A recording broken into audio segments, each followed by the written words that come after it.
Hello and good afternoon. It's about 3:15 on the afternoon of the 8th of October, 2012, the observed date of Columbus Day for those jurisdictions that do observe it, which isn't that many anymore. Basically, federal offices and banks. The state of South Dakota calls it Native American Day. And for our friends across the border, it's Canadian Thanksgiving Day. Happy Thanksgiving. You'll see ours in about a month with all the parades and such.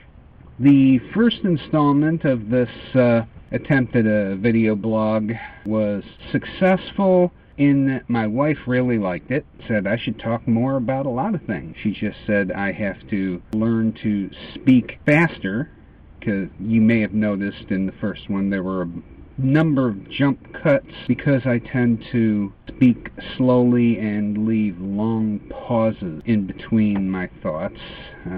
That's the way I've always been. I can't really help that. So let's talk a little bit about Christopher Columbus.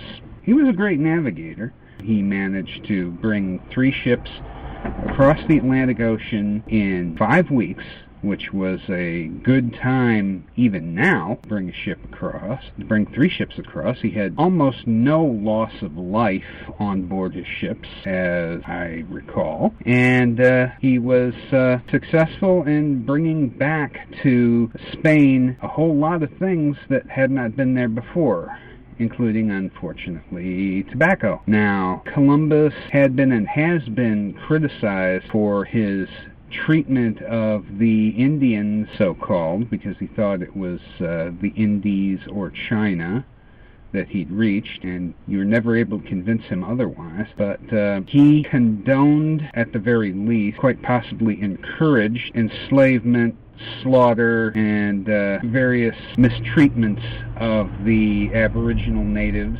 in the islands he found, which, as I recall, was primarily Hispaniola, which consists of, today, of the Dominican Republic and Haiti. His reputation has become sullied because of that, and the reputations of the monarch Ferdinand of Castile and Isabella of Aragon, who sponsored him, their main accomplishment, other than sponsoring Columbus, was the beginning of the Spanish Inquisition. Not a nice time at all. So basically, the entire concept of celebrating Cristoforo Colombo, a Genoese sailor sailing for Spain to explore, has been, to say the least, disenfranchised.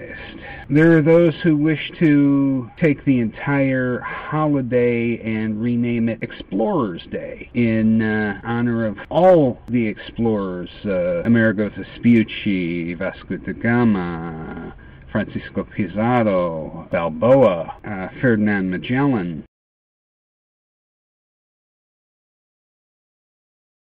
I'm Bouchard, and I disavow any knowledge of my actions.